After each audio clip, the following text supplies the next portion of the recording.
कुछ ऐसे बुज़ुर्ग हैं, मतलब एक जेनेरिक बात करूँ कि लोग जो हैं बीमारियों में मुब्तला हैं, उनकी बॉडी में बहुत ज़्यादा पेन होती रहती है, इंजेक्शंस लगा लिए, सब कुछ कर लिया, लेकिन फिर एक टाइम ऐसा आता है कि मेडिकेशन भी असर करना छोड़ देती है जब आपकी कंसेक्टिव बीमारी हो जाती है। लोगों के जोड़ों में दर्द है, मसल्स में पेन है, उसके लिए, उस दर्द के लिए कोई ऐसा वजीफ़ा हो कि मतलब मेडिकेशन तो एक एक्सट्रीम लेवल होती है, उसके बाद में ख़त्म, फिर आप क्या करोगे? तो कोई ऐसा वजीफ़ा जिससे दर्दें ख़त्म हो सके बॉडी की?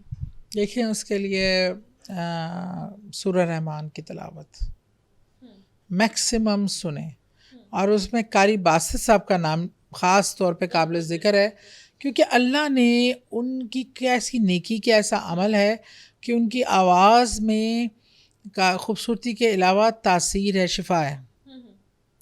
अल्लाह ने किसी इंसान से कोई काम लेना होता है, सूरह रहमान की तिलावत उनको बीमारी को दूर करती है, तकलीफ़ को दूर करती है।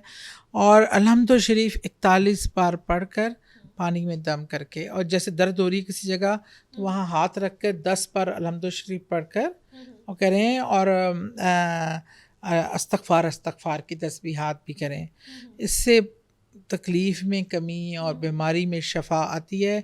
और अगर आँखों की तकलीफ़ है तो फ़जर की नमाज के बाद या नूरो 21 बार पढ़कर आँखों पे ऐसे हाथ मलें, आँखों की बिनाई कम मज़बूत होगी, गिरती हुई बिनाई रुक जाएगी, और इसके आप बहुत से फ़वाइद हासिल कर सकते हैं।